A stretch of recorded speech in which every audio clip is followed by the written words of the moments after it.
E a gente vai começar hoje esse curso, então, com um dos tópicos mais importantes, né, quando a gente pensa em transfusão, que é o uso racional, particularmente da transfusão de concentrado de hemácias, que é o hemocomponente mais transfundido no mundo.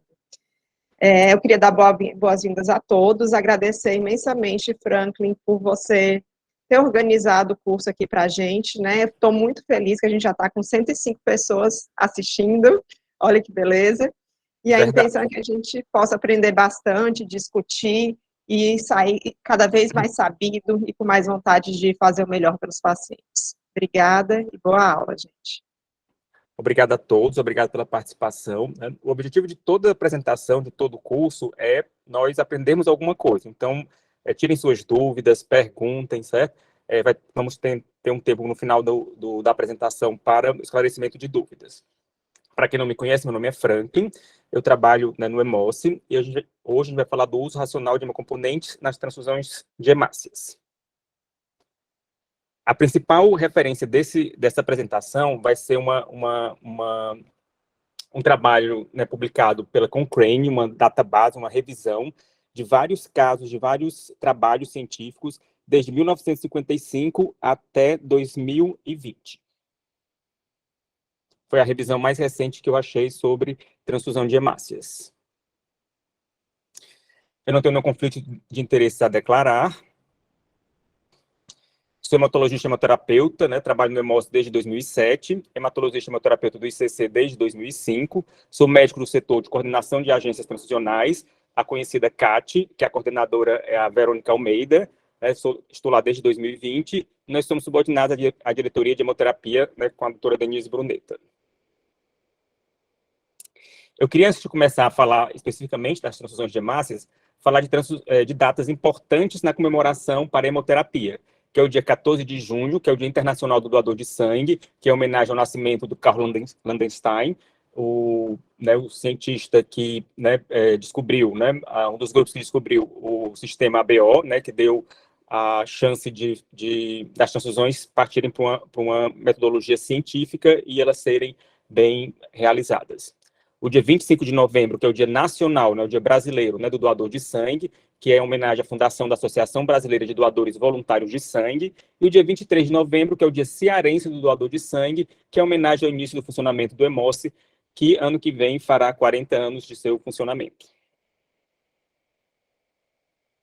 A transfusão é um dos procedimentos médicos mais realizados em todo o mundo, em pacientes hospitalizados. A transfusão de hemácias, né? O que são as hemácias? São os eritrócitos, são as células anucleadas do sangue, descoloridas, são bicôncavas, cheias de hemoglobina, que é a principal proteína que compõe a hemácia, e essa proteína se liga ao oxigênio e ao dióxido de carbono. Ela vai servir para transportar os gases no nosso organismo. Aqui nós temos uma foto da hemácia. E aqui nós temos uma foto do concentrado de hemácia. Então, o racional para o uso da transfusão de hemácias é você utilizar naqueles pacientes que têm anemia e para aumentar a oferta de oxigênio aos tecidos e órgãos vitais, principalmente miocárdio e cérebro, porque a lesão desses órgãos pode causar um dano definitivo e grave nos pacientes. A transfusão também pode reduzir o trabalho compensatório realizado pelo coração, né, que ele faz, que esse trabalho aumenta no débito cardíaco em resposta ao que o coração faz à anemia. Esses benefícios podem melhorar a sobrevida do paciente, por isso que a transfusão de hemácia é muito pensada nos pacientes hospitalizados. Ela também pode ser utilizada em situações específicas, no caso de inibir a eritropoese nos pacientes com hemoglobinopatias pelo aumento da massa eritrocitária. Essa indicação ela é mais restrita, né, aos serviços que fazem o atendimento a pacientes com hemoglobinopatia, os serviços mais especializados. A anemia nos pacientes hospitalizados é frequente, por isso que as transfusões, e entre elas a transfusão de hemácia, ela é um dos procedimentos médicos mais realizados em todo o mundo nos pacientes hospitalizados. Essa anemia nesses pacientes geralmente acompanham com baixas taxas da hemoglobina, e as causas elas podem ser diversas. Elas podem ser devido à doença do paciente mesmo, devido a perdas sanguíneas cirúrgicas, a sangramentos ocorridos nesse sangramento, até mesmo a coleta excessiva de exames laboratoriais nesses pacientes hospitalizados e ao tratamento realizados pelos pacientes, como a quimioterapia, radioterapia, entre outros. A anemia ela diminui o suprimento de oxigênio para os tecidos, incluindo o miocárdio, cérebro, tecidos vitais para o organismo, e aumenta a demanda de oxigênio do miocárdio, porque o miocárdio, o coração, ele vai precisar se adaptar, né, vai precisar aumentar o débito cardíaco, isso vai aumentar a demanda de oxigênio do coração, né, pelo coração, em resposta à anemia também.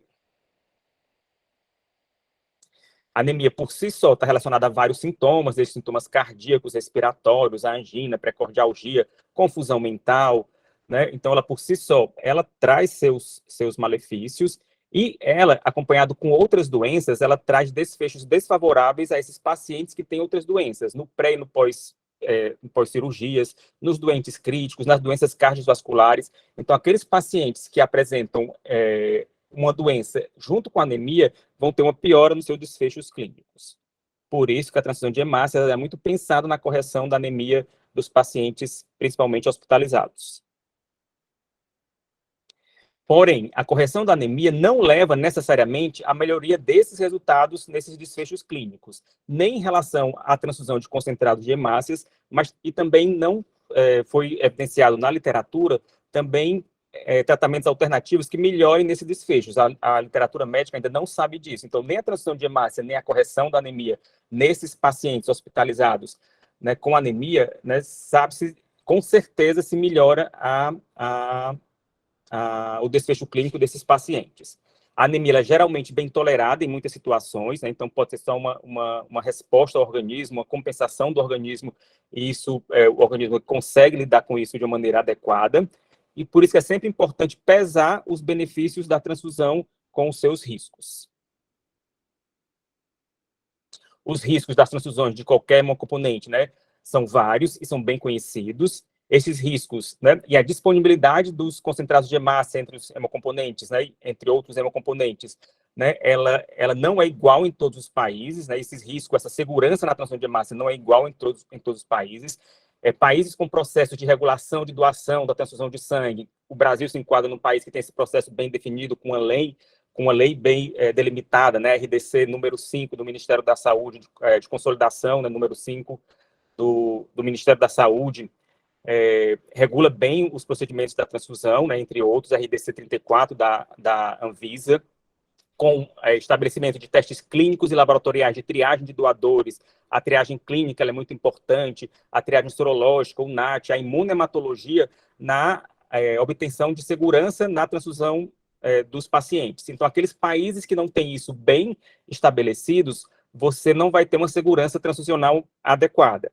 E, reforçando isso, o Hemoce, no seu intuito de sempre prezar pela segurança e melhoria dos processos, esse ano foi acreditado pela ABB, né, Associação Americana de Bancos de Sangue, através da ABHH, né, nós estamos acreditados por uma instituição internacional mostrando o compromisso que o Hemoce tem com a segurança na transfusão desses pacientes. Essa segurança na transfusão dos hemocomponentes melhorou no mundo significativamente nos últimos 30 anos, tornando o risco transfusional bastante baixo, mas lembrar que esse risco não é igual em todos os países. Esses riscos devem ser continuamente monitorados por sistemas nacionais de hemovigilância. Aqui no Brasil nós temos a hemovigilância mesmo, né? Nós vamos ter uma aula com a enfermeira Juliana sobre hemovigilância durante esse curso. E esses sistemas, eles atualmente registram poucos casos de infecções transmitidas por transfusão. Não é o mais importante, hoje em dia, a transmissão de infecção através da transfusão em relação às reações transfusionais, ao risco transfusional. Porém, nós temos outros riscos relacionados à transfusão sanguínea. Nós temos reações agudas, entre elas a sobrecarga volêmica, uma reação que está associada, né, a óbito nos pacientes, uma das reações hoje em dia mais importantes em relação ao óbito do paciente, a lesão pulmonar aguda relacionada à transfusão, que é o TRALE, né, e também temos efeitos da transfusão não tão bem definidos, mas também importantes, como a perda de produção de óxido nítrico pelas hemácias, isso pode aumentar a viscosidade sanguínea, efeitos protrombóticos, alteração na viscosidade sanguínea, né, através da transfusão, efeitos imunomodulatórios, como pró-inflamatórios, também a transfusão pode causar no organismo, e pode também estar acarretando aumento do risco de infecções nesse organismo. desse paciente que está sendo transfundido. Para você aumentar rapidamente a hemoglobina de um paciente, a transfusão de concentrados de hemácias ainda hoje é a melhor opção para você ter esse aumento rápido da hemoglobina nesses pacientes. Esses concentrados de hemácias são obtidos, em sua maioria, através da coleta de sangue total, né? Pode ser obtido também por aférese de um doador de sangue. Então, a figura do doador de sangue ele é muito importante na manutenção da saúde dos pacientes em todo o mundo.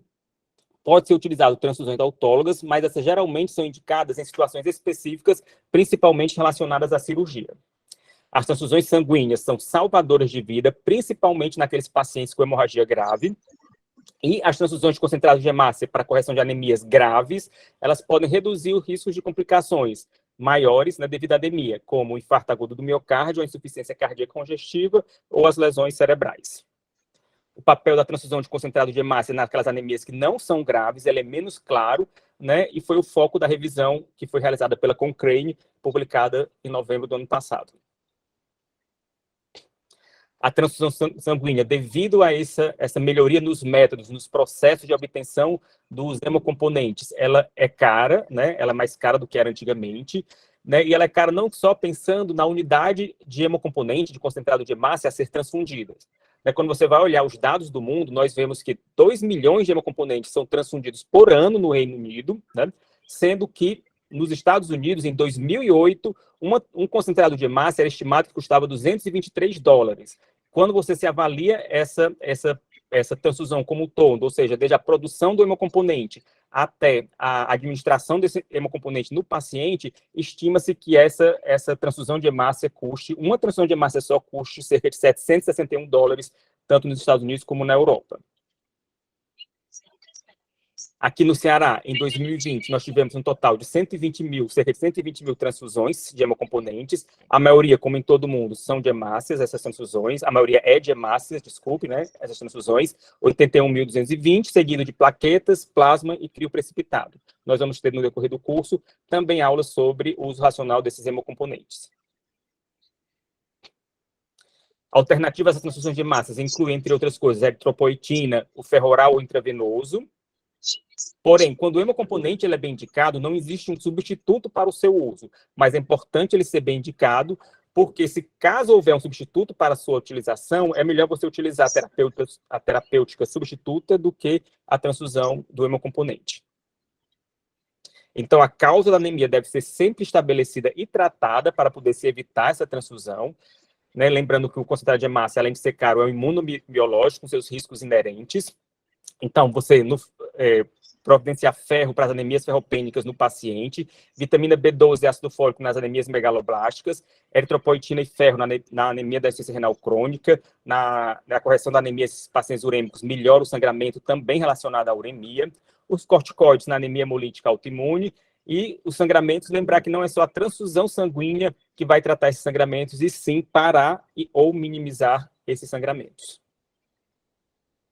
Então, sempre quando você pensar na transfusão de concentrados de hemácia, considerar a etiologia da anemia, para saber se tem alguma causa tratável, os sinais e sintomas desse paciente, para saber se ele precisa de urgência dessa transfusão, ou se ele pode aguardar o diagnóstico da causa, outra medida terapêutica agir nesse paciente para que melhore essa anemia, os dados laboratoriais do paciente, o principal dado levado em consideração na transfusão ainda hoje é o nível de hemoglobina, e as comorbidades e características do paciente. Pacientes mais frágeis, eles toleram menos níveis de anemia, mas toleram também menos as transfusões sanguíneas.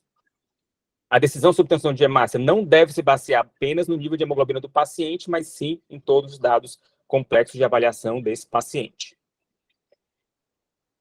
Historicamente, né, laboratorialmente, o nível utilizado era o de hemoglobina menor do que 10, né, ou hematócrito menor do que 30 para indicar uma transfusão. Né? Então, historicamente, o mundo todo, não só o Brasil, utilizava esse valor de 10, né, ou de hemoglobina ou 30% de hematócrito para indicar se o paciente precisava ou não ser transfundido. Mas esse era um nível empírico, né, mais baseado na experiência, né, no dia a dia dos médicos, dos serviços de saúde, do que em trabalhos científicos.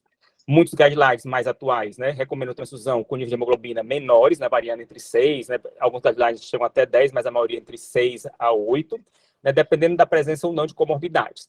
Aí, desses guidelines, eu queria reforçar o guideline da Associação Americana de Bancos de Sangue, que é de 2016, né? Já se tem uma pressão da comunidade científica para atualização desse guideline, mas temos outros guidelines, como o guideline britânico, que são mais atualizados. Eles indicam a transfusão de hemácias com níveis mais baixos do que o 10 de hemoglobina. A maioria das evidências para poder, médicas, né, científicas, para poder indicar, saber qual o nível de hemoglobina seria o mais adequado para indicar as transfusões de hemácias, elas são evidências, as primeiras evidências, as evidências mais antigas, quando compara as estratégias restritivas, que é quando você usa a transfusão de hemácias quando o paciente está com hemoglobina entre 7 e 8, comparando com transfusões com estratégias liberais, quando você usa o nível de hemoglobina entre 9 e 10 para indicar transfusão de hemácia, são em pacientes em unidade de terapia intensiva. Então, a maioria dos trabalhos que nós vamos ter, né, mesmo agora atualmente nós temos outros cenários crescendo na publicação desses trabalhos, mas a maioria, principalmente as mais antigas, são em pacientes em unidade de terapia intensiva. Em 1999, né, já há mais de 20 anos atrás, foi publicado um marco na hemoterapia, na transfusão de hemácias no mundo, né? Foi publicado na New England, né, um trabalho chamado TRIC, né, Transfusion Requirements in Critical Care, né, avaliando 838 pacientes, onde não foi evidenciado nesse trabalho, já em 1999, uma diferença na mortalidade entre a adoção da estratégia restritiva, que é quando você usava o limiar de 7, né, às vezes 8, tá, a transfusão de hemoglobina nesses pacientes em unidade de terapia intensiva, quando você utilizava limiares mais altos, como 9 e 10. Então, já nesse trabalho de 1999, não houve uma diferença na mortalidade, dizendo que você está, né, melhor imbuído de evidências científicas, porque você evita que esse paciente se exponha quando você utiliza hemoglobinas mais baixas para indicar a transfusão. Em 2012, o número dos pacientes alocados no trabalho dobrou de 6.264 para mais de 12.000, né, pacientes alocados nesses trabalhos, avaliando essas estratégias de terapia restritiva com a estratégia de terapias liberais, e aumentou, né, em 2018 já para 9.000, né,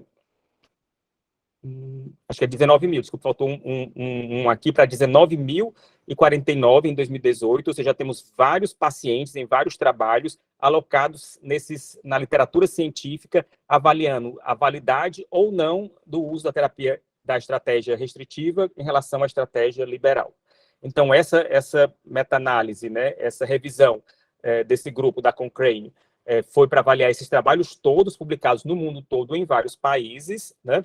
E o objetivo principal dessa revisão é a comparação da mortalidade no D30, né, e outros desfechos nos pacientes randomizados em todos os trabalhos. Os trabalhos começaram a partir de 1955, essa avaliação, né, e foram até trabalhos com pacientes alocados até 2017, né, publicados em até 2020, né, comparando a estratégia de transfusões restritivas, que é quando você geralmente usa hemoglobina para transfundir naqueles pacientes com hemoglobina menor do que 7 a 8, ou comparando com aqueles pacientes que você usa hemoglobina de 9 a 10. Então, a gente vai avaliar os trabalhos no mundo todo, desse período amplo, né, se a terapia restritiva ela é mais benéfica para o paciente do que a terapia liberal.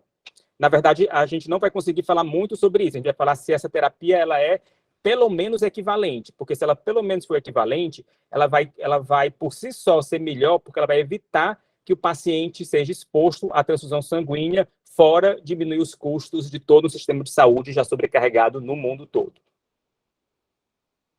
Também foi avaliado nessa revisão, né, dentre os trabalhos publicados, a mortalidade durante a internação hospitalar, a mortalidade no D90 e a mais longo prazo, com a mediana de segmento desses trabalhos de 3,1 anos. Avaliado secundariamente, não como objetivo principal nessa revisão, a mortalidade em diferentes tempos, resultado de diferentes morbidades e mortalidade e morbidade em diferentes subgrupos. Eu achei bem interessante essa revisão, recomendo que as pessoas leiam se tiverem interesse, né? As morbidades avaliadas. Foi avaliado se houve um aumento no evento cardíaco quando você faz uma terapia restritiva ou liberal.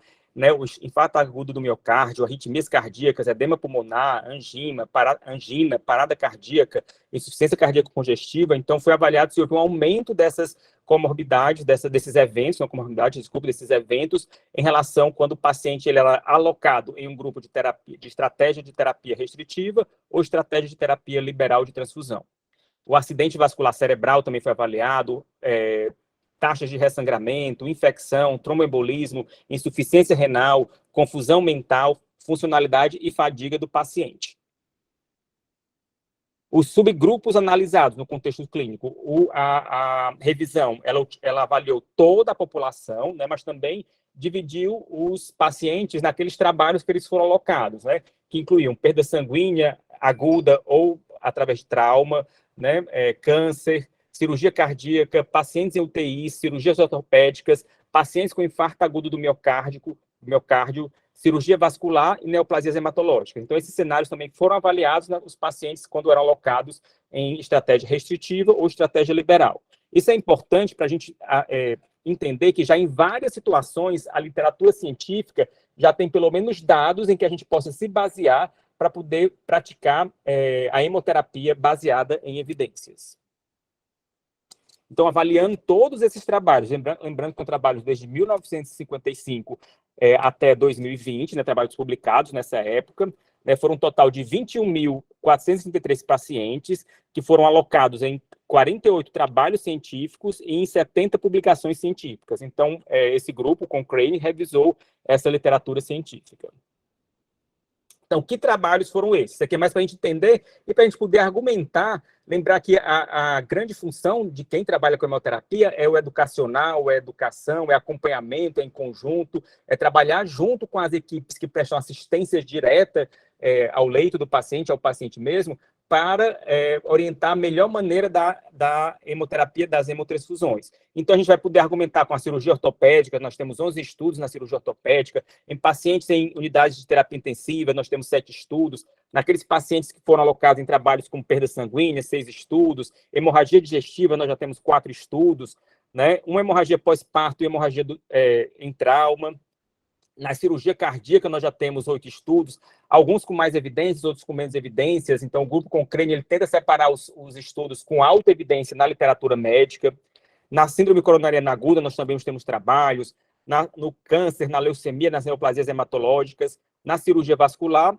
Nos pacientes pediátricos, a gente não temos grandes publicações, né? Então, dos trabalhos avaliados, temos 3 trabalhos avaliados em pacientes que alocaram pacientes pediátricos, 2 desses trabalhos em UTIs pediátricas e 1 em receptor de transplante de medula óssea. Então, essa revisão, avaliando esses trabalhos, certo? Foram em 400 instituições, em 26 países, a grande maioria dos pacientes era o Canadá, Reino Unido e Estados Unidos, né? A maior parte dos pacientes vieram desses estudos, os estudos mais de forte peso vieram desses países, desculpe, né? Mas outros países também colaboraram com a publicação de trabalhos, né? Para avaliar a hemoterapia, e entre eles o Brasil. Isso é importante porque a gente tem que o melhor para a nossa sociedade é que nós consigamos fazer cada vez mais trabalhos científicos, mais registro dos dados dos pacientes, que a gente consegue fazer uma medicina com maior segurança. O recrutamento desses pacientes nesses trabalhos foi de 1955 a 2017, com expressivo aumento a partir do ano de 2009, que foi com aumento de mais de 19 mil pacientes agora no final dessa revisão. O objetivo primário, como foi falado, foi avaliar a mortalidade no D30, principalmente se essa mortalidade tinha alguma diferença entre os grupos avaliados, entre a estratégia de terapia restritiva versus a estratégia de terapia liberal. Lembrando que a estratégia de terapia restritiva avaliava a hemoglobina em vários níveis, dependendo do trabalho, mas a grande maioria entre 7 e 8, e não aquele 10, 9, né, da terapia liberal, que é amplamente também utilizado no mundo, mas sem evidências científicas. Então, na avaliação da mortalidade no D30 desses trabalhos todos, não conseguiu se evidenciar nenhuma diferença na mortalidade, ou seja, morreram, né, igualmente, estatisticamente, entre a terapia naqueles pacientes que utilizaram a estratégia de terapia restritiva de transfusão em relação àqueles pacientes que utilizaram estratégia de terapia liberal de transfusão. Isso corrobora cada vez mais a utilização de terapias restritivas de transfusão nos pacientes, principalmente internados. Então, tanto na cirurgia cardíaca, na cirurgia ortopédica, na cirurgia vascular, nos trabalhos com perda sanguínea aguda ou trauma, nos trabalhos que tinham pacientes em UTI, nos trabalhos que alocavam pacientes com infarto agudo do miocárdio, nos trabalhos com neoplasia hematológicas, não conseguiu evidenciar uma diferença estatística entre as estratégias de terapia restritiva versus a liberal nesses subgrupos. Então, reforça a importância da utilização da terapia, da estratégia de terapia restritiva nesses pacientes. Em relação à perda sanguínea e aguda ou trauma, eu queria reforçar 3 trabalhos que avaliaram a mortalidade no D30, né? Um dos principais sangramentos era o sangramento gastrointestinal. Você consegue ter um bom número de pacientes nesses trabalhos, né? Então, foi um cenário que já tem um dado bem significativo em relação à transfusão desses pacientes. E nesses pacientes foi vista uma coisa muito importante, que a mortalidade nesses pacientes foi diferente nesses pacientes em relação à comparação desses 2 tipos de estratégia.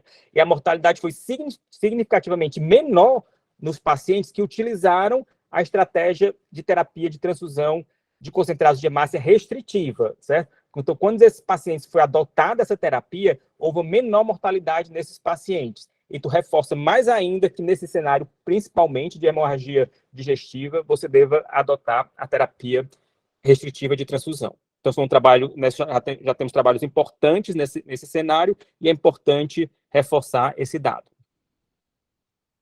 No infarto agudo do miocárdio, né, que é um subgrupo, que é uma grande preocupação, já que a anemia aumenta o esforço cardíaco e a possibilidade de você ter algum evento cardíaco nesse paciente. Então, é uma grande preocupação saber se essa anemia, se você não transfundir esse paciente, poderia aumentar a possibilidade de infarto agudo do miocárdio nesses pacientes, comparando os dois tipos de terapia. Então, nós temos 3 trabalhos, com 820 participantes nesses 3 trabalhos.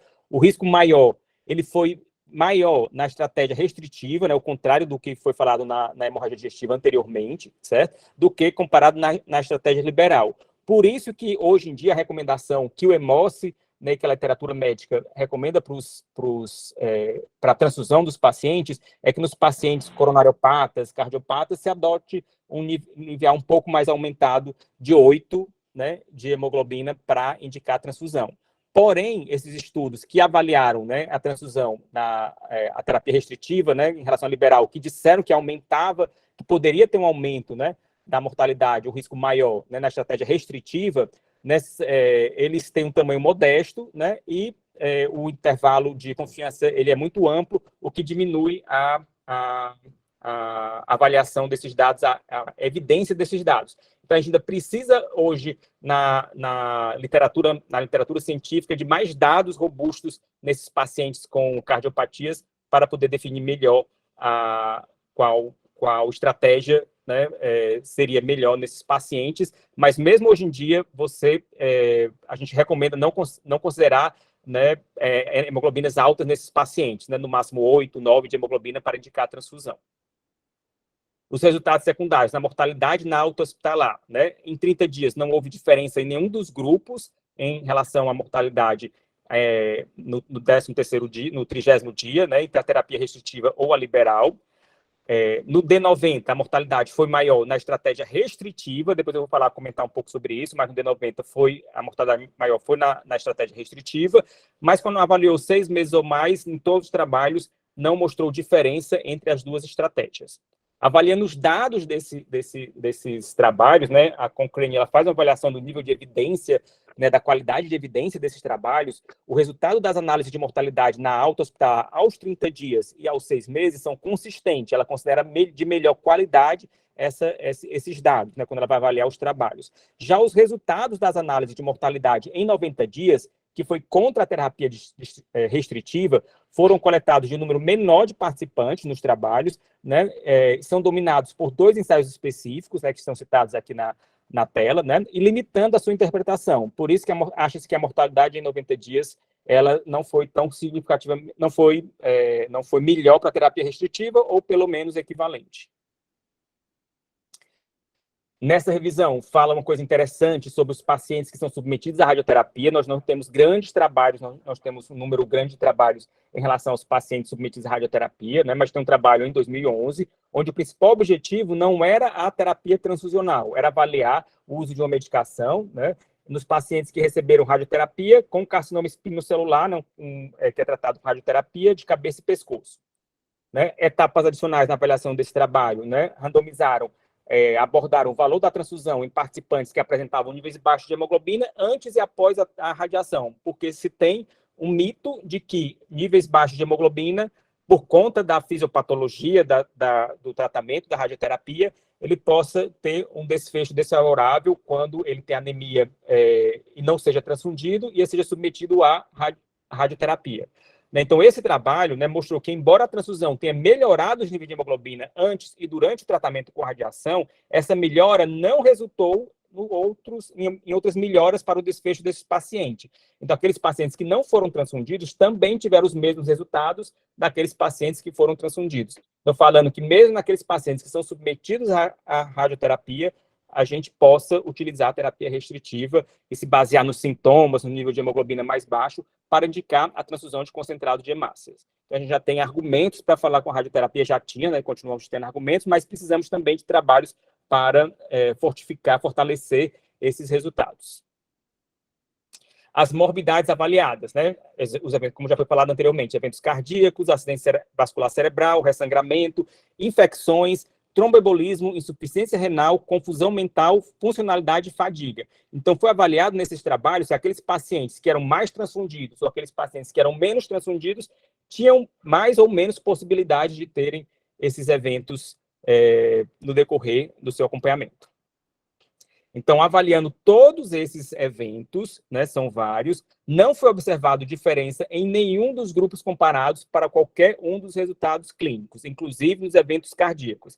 Então, não foram aumentados com o uso da estratégia restritiva. Então, você restringir o uso do concentrado de hemácia só quando o paciente está com a hemoglobina mais baixas. Os trabalhos, a grande maioria, entre 7 e 8, não aumenta o risco desse paciente ter nenhum desses eventos citados, em comparação com a terapia liberal.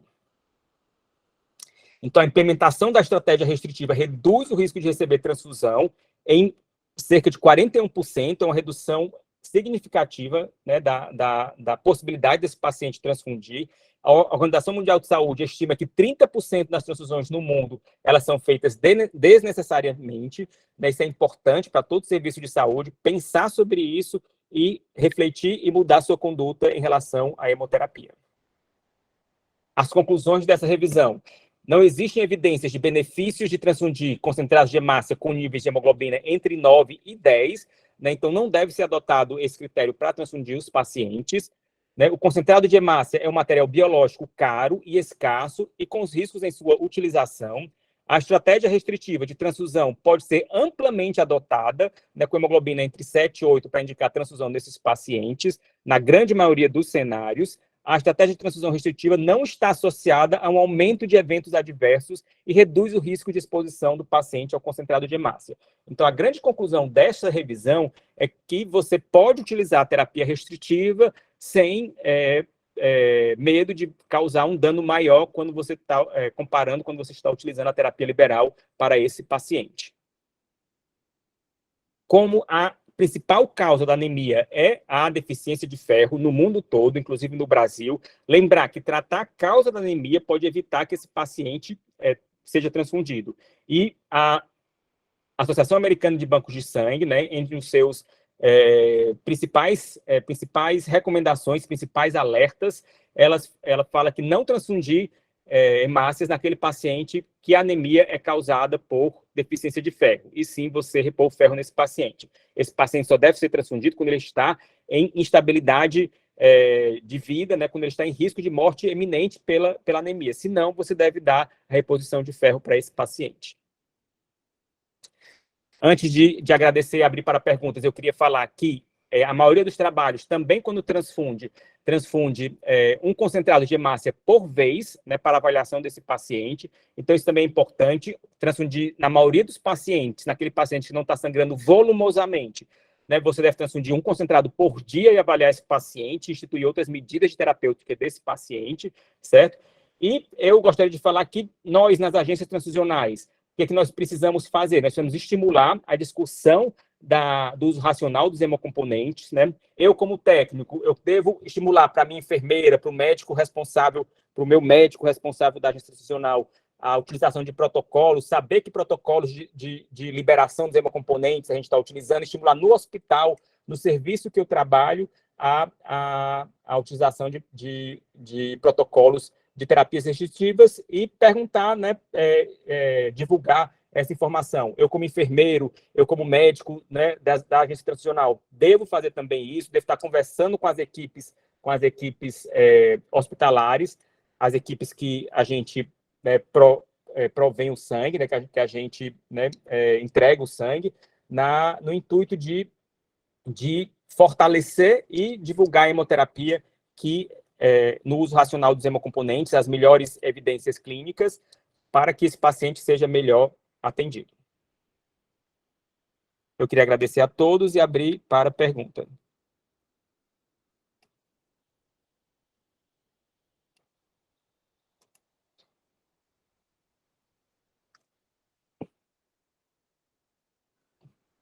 Eu vou perguntar, já que ninguém perguntou.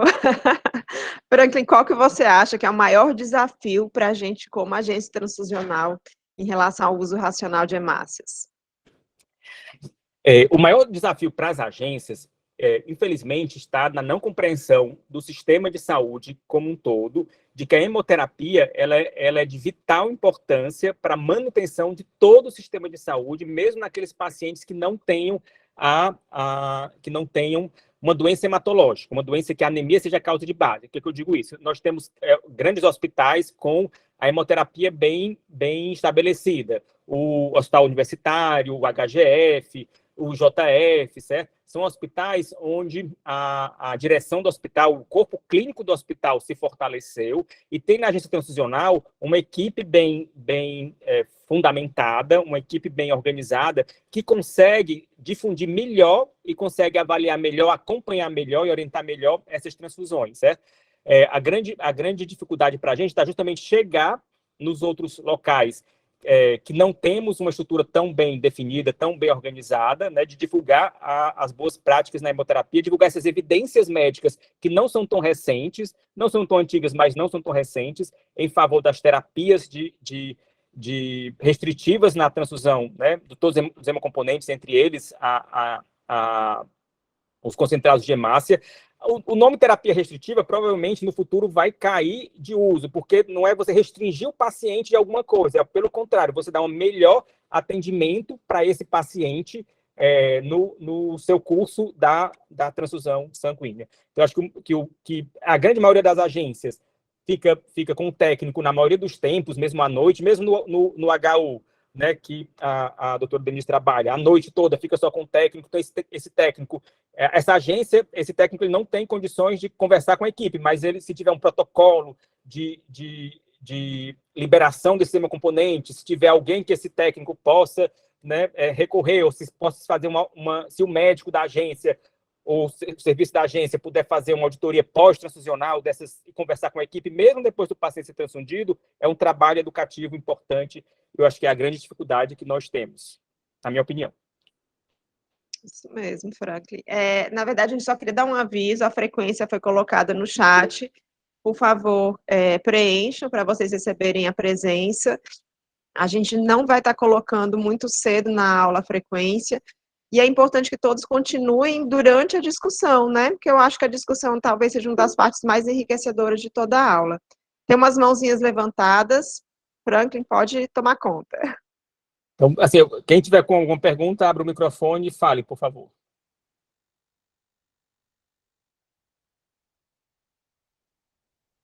Ver se eu consigo. Alguém gostaria de perguntar alguma coisa? Só abrir o microfone e fazer sua pergunta. Esse trabalho que eu apresentei, ele é gratuito, né? Você consegue pegá-lo gratuitamente na internet. Ele ajuda, esses trabalhos, eles ajudam na conversa com a equipe de saúde. Doutor Franklin, parabéns pela aula. Um Doutora abraço. Verônica, minha coordenadora, minha chefe, tudo bem? Esse curso, anualmente, o EMOSSE tem uma responsabilidade com a segurança, então todo ano, a gente organiza esse curso com as agências transfusionais, porque a gente sabe que, por mais que o EMOSSE produza um sangue de qualidade e seguro para o paciente, se a agência transfusional, se os técnicos da agência transfusional, se o enfermeiro da agência transfusional, se o médico da agência transfusional não se comprometer com um bom andamento do serviço, todo esse trabalho ele não vai ter né, sentido. Então, o papel da agência tradicional ele é importante. A gente sabe das dificuldades de vocês. A Verônica ela vai todo ano nas agências aqui de Fortaleza, né, relacionadas a Fortaleza. O interior também vai fazendo as auditorias nessas agências. A gente sabe da dificuldade de vocês, do esforço que vocês fazem. Nós estamos aqui para juntos, né, cada vez mais melhorarmos esse processo.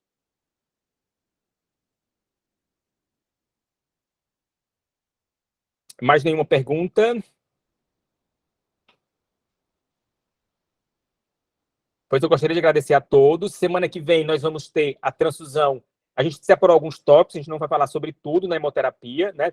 Eu queria acrescentar o que a doutora Denise falou. Esse curso foi organizado junto com a diretoria de hemoterapia, junto com a doutora Denise, junto com recursos humanos, com o RH, né? O Ismael também participa da organização desse curso, junto com todos os professores, com a Cátia, né? A Verônica, né, ajudou na organização da seleção dos temas, de dizer o que é mais importante para poder ser falado nesses temas, e junto também com vocês, com as dúvidas dos dias a dias que vocês nos apresentam, com as dificuldades nos dias a dias que vocês apresentam. Então, esse curso é um curso elaborado em conjunto, né? A Cátia eu queria agradecer a participação desse curso, né?